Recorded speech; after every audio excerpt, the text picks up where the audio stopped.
What is up, my fellow CineNerds? I'll tell you what the fuck's not up. This week's choice from JP, but we'll get into that. This week's choice was fucking fun. We're going to talk about this more. I'm Ryan. I am JP, your drive-in theater host tonight. Is that what he thinks?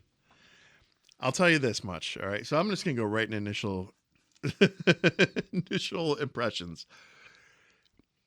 I watched this movie, and this movie is about, there's an underlying main story going that's supposed to be happening in real world, and there's 4 short stories too happening. The first of these is called Wadzilla. I don't even, I'm going to dig into this further, but just think about that wording, Wadzilla, and just imagine where it goes. Now, better yet, the next day after I watched this entire film, I'm trying to explain this to my wife in the kitchen. And I'm like, Jessica, the opening scene has a dude getting revenge on his ex by trying to get oral from her corpse, and she becomes a zombie and bites off his penis, or his beanbag, in the opening scene. So I'm like, we start from there, and then the next short story is about Wadzilla, and it's a giant sperm. And I go, and the next one is about fucking gay bears. It's called I Was a Teenage Werebear. And then what's the third one? Oh, The Diary of Anne Frankenstein. Mind you, Wadzilla and Diary are not bad. They're really not. But and then, thank God it was not a legitimate thing, but the defecation. They started out with there's a 4th film going on, and it cuts out really quick, so you actually aren't stuck with that, thank God, because if you saw what we saw, you would know why. But this is so up JP's alley, and I loved every second of it, though. And this isn't me, I'm not bashing JP for his weird ass tastes in movies. This isn't a Lavalantula scenario. This movie actually, and by the way, I'm going to give Lavalantula a chance because I found out recently in Facebook conversations that it has a majority of the Police Academy cast. Especially the sequel. It really dives into Police Academy. Oh my God. He just likes saying two lava, two lantula. But this movie, though, all right, I'm going to go in Cliff Notes real quick. Wadzilla, giant sperm. The sperm ends up trying to hump a condom-wearing Statue of Liberty. But the condom broke. It broke. This thing is massive. And it all starts because a man's sperm count is too low.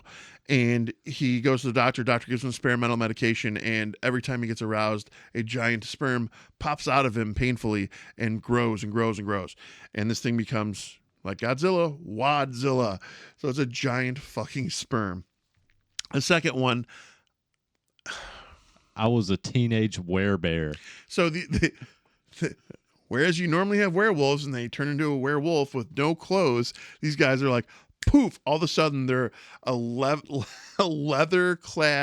freaking S&M gay bear-looking dude. Imagine Judas Priest. I mean, it is insane, and I could deal with that stuff, but they made it a fucking almost like a musical for Grease or James Dean, and it was so it was painful. It was hard to even get through. There were some funny elements, but yeah. Now, Diary of Anne Frankenstein. The Diary of Anne Frankenstein is so fucking good. We're gonna slow down because I could just talk on and on about every little minuscule thing in this movie because there's such outlandish things in this. I'm glad George Romero probably never saw this because his idea of zombies would have been tarnished very, very badly. So if you didn't gather, this film Chillerama it's an anthology film in the style of Creepshow or Tales from the Dark Side, films like that. But it's done by, you have Adam Green, who was one of the main directors for this. There's 4 directors. There's a bunch. Every site I looked at had different directors listed too. Yeah, there's 4 directors, which is Adam Rifkin, Tim Sullivan, Adam Green, and who was the 4th? Oh, I'm going into the wrong thing. Going into writers. Adam Green, Joe Lynch, Bear McCreary, Adam Rifkin, and Tim Sullivan. Tim. Tim, fuck you for writing such a shitty piece. Anyways. Adam Green did the Diary of Anne Frankenstein, and Adam Green, if you don't know who he is, he did the Hatchet films. He gave us Victor Crowley, which I'm a huge fan of. Joe Lynch give us the zombie movie segment, and I'm trying to remember because Tim did the Werebears. The Joe Lynch, his previous directing, he did Mayhem, which is a pretty cool film. He did sorry, my IMDb is all jumbled on me. He did something else that was really good too, I think. Oh yeah, he did Wrong Turn 2, which wasn't a bad one. The Adam Rifkin, who did Wadzilla, his previous films, he did I don't think he actually had done much. No. There was a few things, but I think he mainly did a lot of writing. And the Joe Lynch, I think he actually did something else that was... Did Sin City come out before this? Oh, yeah. Yeah, this was 2011. Right. So the opening sequence, it's in black and white, kind of in that style. And there's a theme going on through the movie that's not part of the movies. It's the main story. And when the zombie X comes back to life and bites his beanbag or his nuts off, he's bleeding blue. It's like a neon blue blood.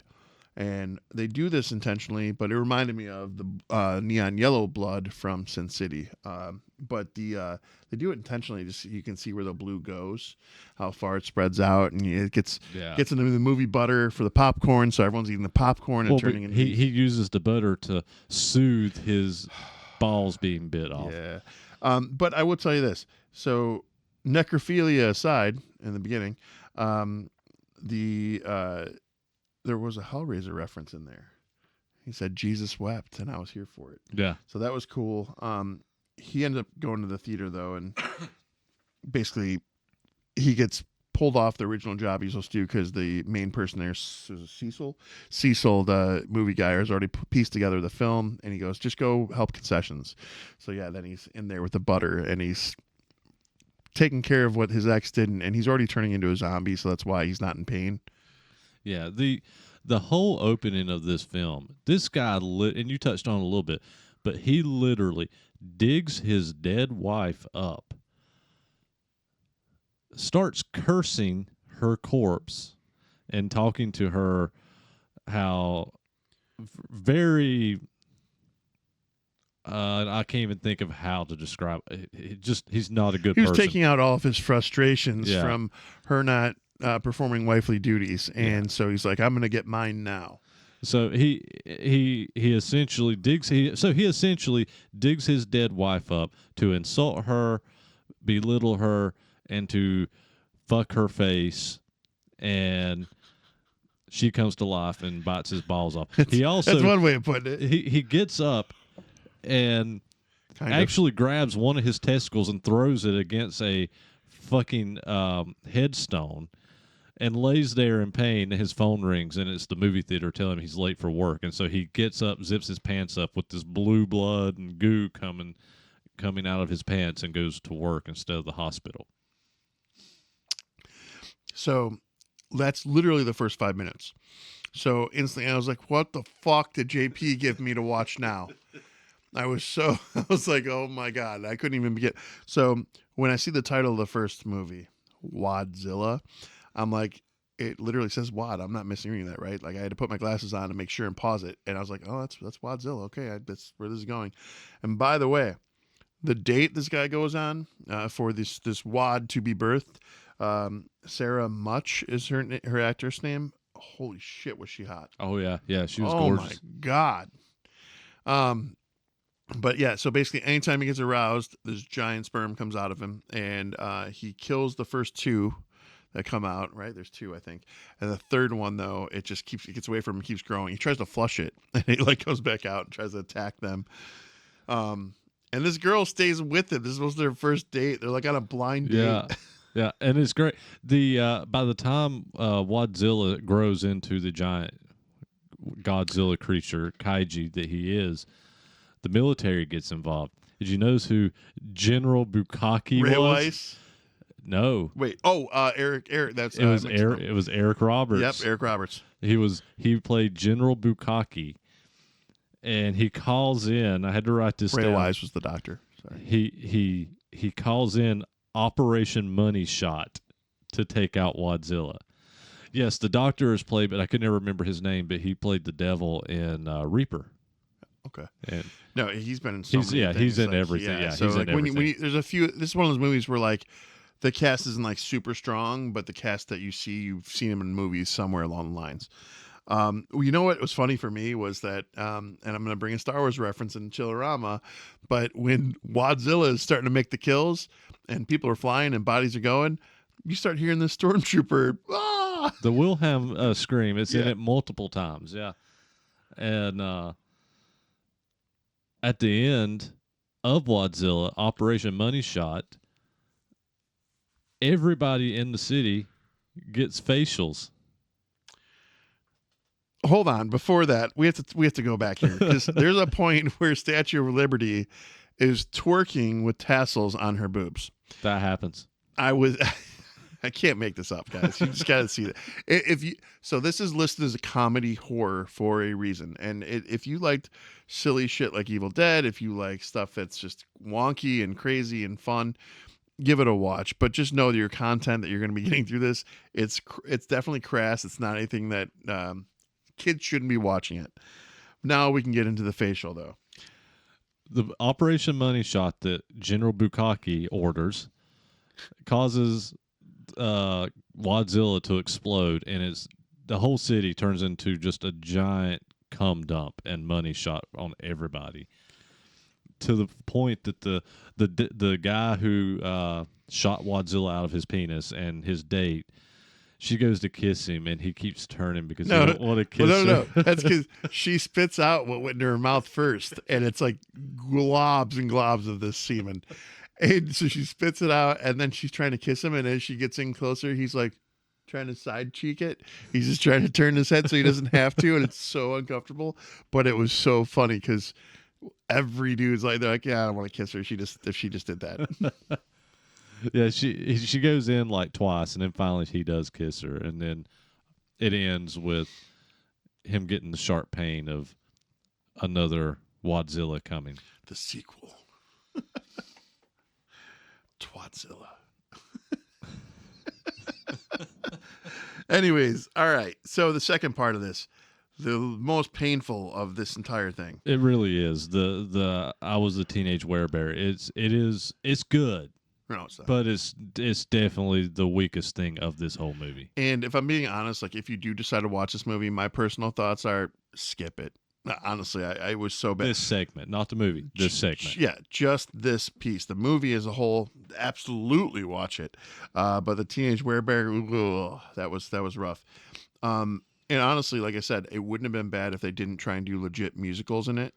It was just Yeah, a lot of the musical stuff in it is what makes it suck. The actual storyline is fun, I think, and I think it's really great that the werebears, they're teenagers or college students. I'm not sure where they fell age-wise. it says in the title, I was a teenage werebear. Well, yeah, okay. But they're teenagers, but when they actually transform into the werebear, it's a completely different person. It's a grown adult in leather chaps and leather jackets with their chest hair, facial hair. All of them are Village People leather style. Just to give- like, and when I say older, I mean literally like bears that are in their 40s or 50s. Shut up. My age and his age, you know. Yeah, but out of the two of us, we know who looks more like the bear, okay? So let's just shut up right now. It's because you got the beard. And no, it's the belly. Trust me. It's the. Which I think I loved. I fucking laughed my ass off the first time I watched this when they transformed into the werebears, and it was just completely different people, and they were older people, gay men, and I thought that was so fucking funny. So one of the things that I hated too, because I wrestled for 12 years in high school, and there is a whole just obliteration of essay happening on the wrestling team by these werebears. And it is so, I couldn't even look at it just because the association that goes to wrestling, like, that's not cool. That's not what we did. But it was funny. But the one guy where something's happening from behind, it goes through his stomach and comes out. Yeah. It's an actual dog penis. It's not a human penis. That's fucking foul. It was so messed up. He grabs this one of the other wrestlers and sticks it in. Just sticks it in. It goes straight through him, and it's a red rocket. It's a big red rocket. We're gonna put a little stamp on this one. No kids, please. I love how he kills the head werebear, and I feel like he stole this from Curse of the Queerwolf, but it's still great. Are you fucking kidding me? There's a movie called Curse the Queerwolf, and you've seen it. I own it. I don't even know what to do right now. Instead of a pentagram, you know how werewolves get pentagrams in their hands to show the mark of them? Sure. The Queerwolf gets a pansygram. And their hand goes limp. and Curse of the Queerwolf, the way you kill a Queerwolf is... Oh, and the transformation scene in Curse of the Queerwolf is fantastic. Did you mean fabulous? It's fabulous. But how you kill a queerwolf in that film is a silver dildo in the ass. They do that in yeah. Okay. And so that's what I'm saying. I was a teenage werebear. I feel like they ripped Curse of a Queerwolf off with this because how he kills the head vampire is, or head werebear is it didn't say it was silver, but it was a ginormous metal dildo. The fact that anything would be ripped off from either of these films is out of just no, it's awful. God, fucking great. I can't believe you have an extension of that. Literally. Anyways, all right.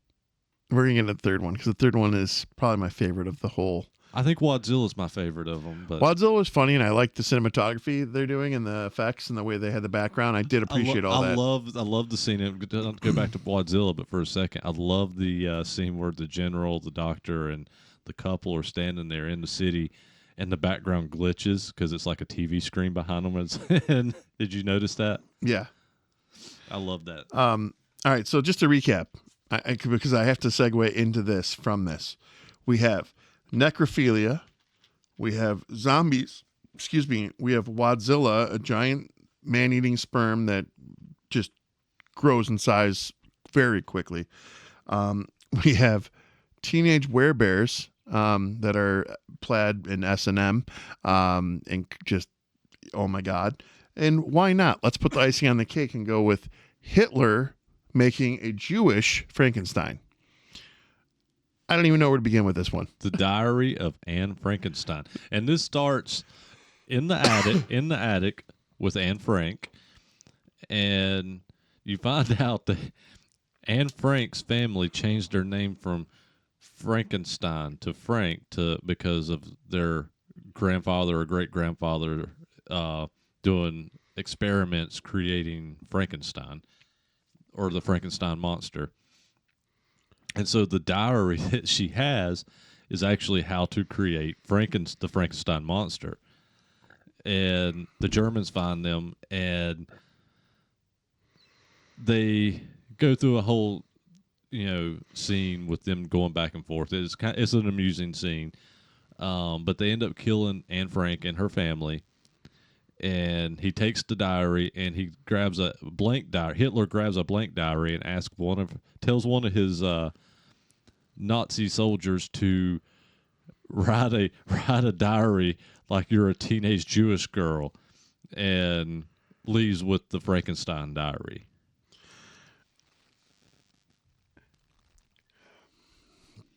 I may add that Hitler is played by the guy who played JP in Grandma's Boy, Joel Moore. And Joe Moore does a spectacular job. He does, because he just makes everything about Hitler he deconstructs any strength that there was because he comes off as a complete imbecile intentionally, and it's well done. And the by the way, Frankenstein is played by none other than Kane Hodder in this, so that's pretty cool too. But Frankenstein's name in this is Meshuggah, and so he's got he brings him to life after reading through the diary, brings him to life, makes it happen, and when he comes to life, the things that Hitler starts trying to get him to do and train him to do, the way that, so they start, God, I don't even know what to do with this one. This one fucked me up so much. They're so wrong on so many levels, but hilariously done. He starts off using actual correct German language and he's talking, and they some of the other cast members, they all figured out the translations and did it correctly. But as the short film progresses, it just random American words screamed like it's German, and it makes, I'm dying laughing so hard that I couldn't even watch it. This giant Jewish monster starts having flashbacks of how Hitler has wronged his people and killed his people and gets his revenge essentially, and it's just insanity. His Ava, his wife, girlfriend, whatever, I can't remember if it was his girlfriend or wife. Well, before the death of them was it was a day before they got married, I believe. So Okay. I think that's what they're going for. So she's banging everybody but Hitler through this whole thing. So when the Frankenstein monster comes to life, he's trying to get him to kill for him and be the perfect Nazi soldier, and obviously he doesn't, but then he ends up he starts killing Nazi soldiers, everybody who comes in the room. And I actually wrote down there's one death scene in this where he kills one of the Nazi soldiers, and he's literally, it's a white guy, it's a white German soldier. He ends up picking him up and slinging around like a rag doll, and you can just plainly tell it's a dummy that he's slinging around. And then he slams him through a table, and the person that slams through the table is a black man. For the stunt double, yeah. And then he gets up, and he's immediately the white guy again. Like the other part that I was dying about was that Hitler thought Hitler thought it was still World War I. He didn't realize that he had missed all of World War I because he was trying to put together a fucking puzzle of puppies. A puppy puzzle. I was like, oh my God. Like, there is just no, like, these shorts, just there was no limits they didn't cross. They touched on most everything. Oh yeah, it's just a bonkers segment. I mean, it's essentially Hitler creating Frankenstein and the Frankenstein monster killing him is what it turns into. But there's more to it than that. And for those of you listening who aren't familiar with the name Kane Hodder, Jason Voorhees, Jason fucking Voorhees. Victor Crowley. Oh yeah, too. Forgot about that. Yeah. That leads us into the fourth one. Now, mind you, all these have little pieces of the story, the main story going on in between, all the way from the popcorn and the infected butter going outward to the main character of the main story and his love interest who works at the concession stand. So there's all these little other things going on. You see it unfolding. You see the people around in the cars starting to turn and cross over into these. That's the other thing too. The zombies. We'll talk about the zombies. We'll get into that. We'll get there. But the fourth film, it's called Deathication, not defecation, Deathication. And it literally starts off, and it is literally all the different poops. It's a preacher who's got a holy cross made of poop. There's all these different, and I'm thinking this is going to be the whole fucking, I'm like, is this another fucking 20, 30 minutes? Everybody's shitting. And it was literally all of maybe 3 minutes. And then they cut off, it fell off because of the main story unfolding with the zombies. Now, the thing with the zombies is what we were talking about before. Now, did you have more to go on the poop? Because I don't think there's a lot to discuss on the poop. Everybody's shitting. At the end.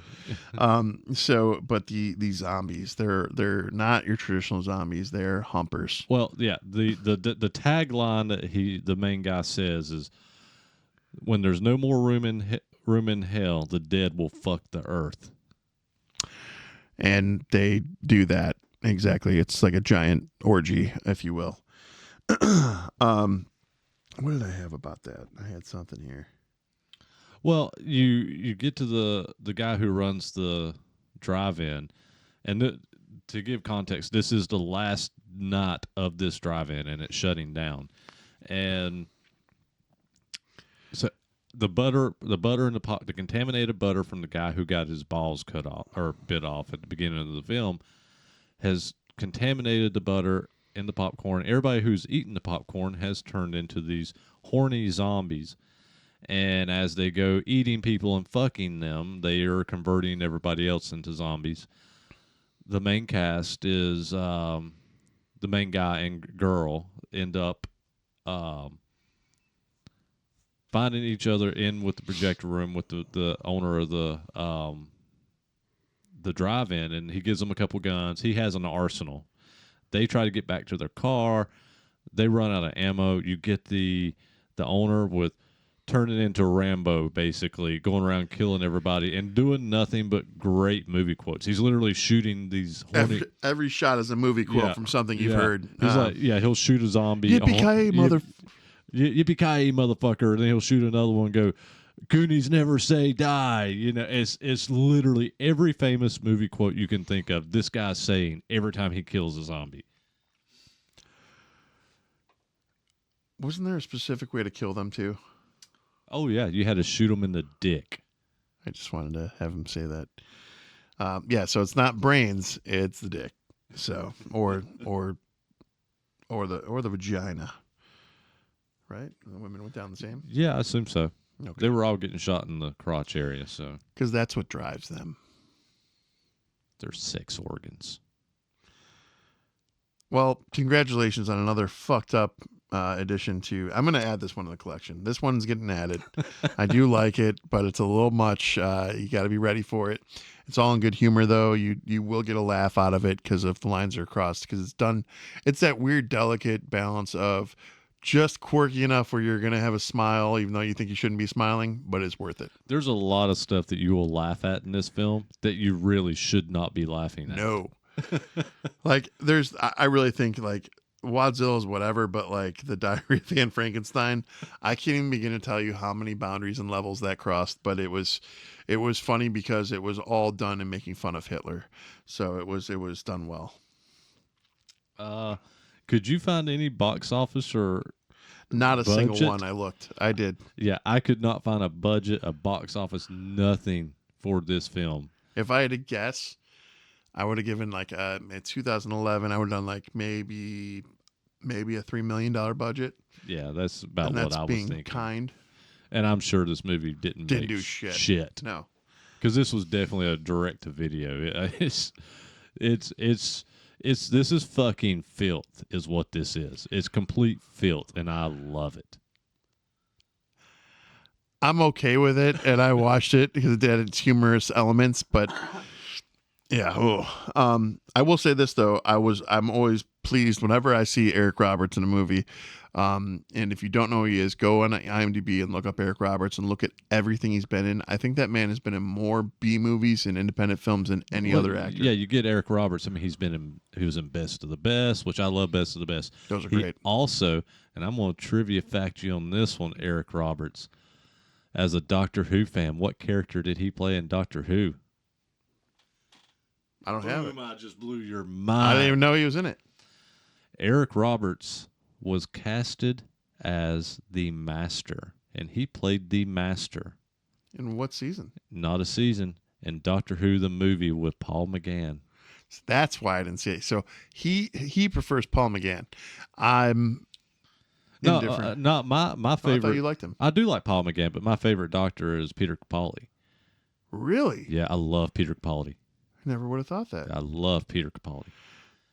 I'm cliche in saying this, but Tom Baker's first for me because I grew up with Tom Baker, and then David Tennant. I love David Tennant David's too. Amazing. Honestly, Paul McGann would probably be up there had he did more than the movie and the little short film that he did for the War Doctor. I think he does audiobooks. He does a lot of he's done a lot of audio, but you know the movie that he did, now it's a crappy movie, but I love it. I love that movie, and it was Americanized, which is way different for a Doctor Who. But that was why Eric Roberts was casted as the Master, was a way of kind of Americanizing a little bit, because obviously they wasn't going to, BBC was never going to allow the Doctor to be casted as an American, so they casted the American as the Master. So yeah, so he played the Master. And Eric Roberts, a lot of people know his daughter because his daughter is in American Horror Story with what's her name? That's his daughter? Yeah, that's Eric Roberts' daughter. Didn't know that. Yeah, most people know her as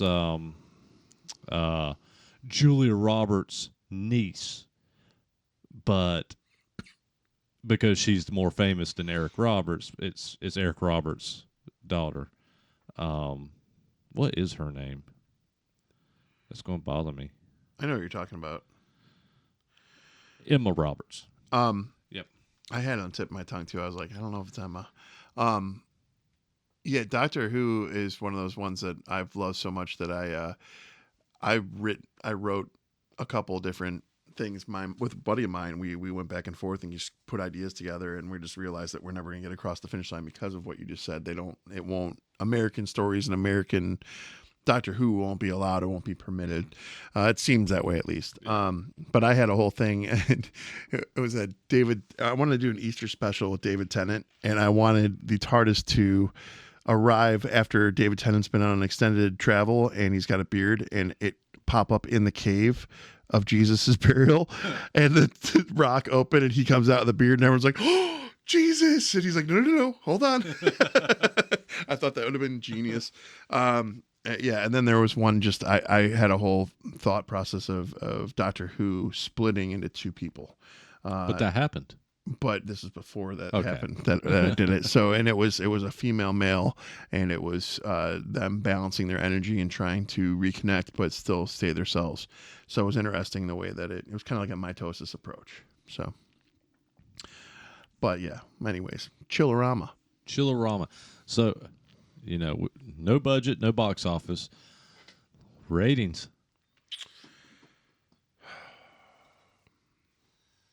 Man, he's torn on this one. So 1/3 of this movie was just shit, literally part of it. Deathication and I Was a Teenage Werebear, they get zero nerds from me. But the movie as a whole, I'm not going to ping those two because Diary of Frankenstein and Wadzilla in the main story were still excellent. Funny as hell, but excellent. So I'm going to go 3.4 nerds. All right. Honestly, we're probably not going to be far off on this. I fucking love this film. And this is one, I'll be honest with you, I missed it. I actually had only recently watched this film. And it was because one of my friends actually asked me, have you watched this film? Because they had saw a trailer for it. And I was like, no. I was like, fuck, Adam Green did this. Why have I not watched this film? So I watched it on a whim, and I was like, why have I not ever watched this film? So this is a new watch for me, like in recent months. Like I've watched it twice in like the past, I don't know, month and a half, 2 months, because I watched it and then I watched it again for the review. And man, this movie is something else. This is just insanity. I can't believe this movie was actually made, and it was made with a pretty good budget. You could tell it was done with a pretty good budget, but everything is shot to look cheap. But Wadzilla alone probably had that because that wasn't actually like invested into that background and the CGI. So I think they had to put something there. Yeah, so it's just the style of this film is just. It's great, and it was deliberately done this way, but everything about it, and I always say this, I hate seeing a movie that feels so forced, and even though this movie was specifically done like this, it doesn't feel very forced. I felt everything about I Was a Teenage Werebear was forced.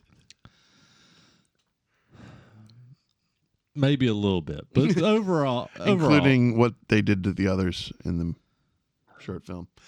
But the overall feel of the movie did not, especially the zombie movie part. The main story. It just, I loved how it felt. I loved this movie. How I loved the feel of the movie. I loved the feel of the segments.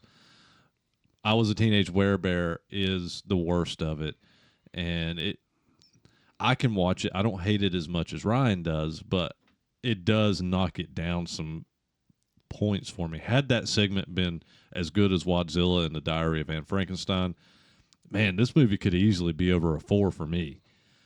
But I do have to agree with him that film, that segment really knocks this one down. I'm going to sit at a 3.6 on it.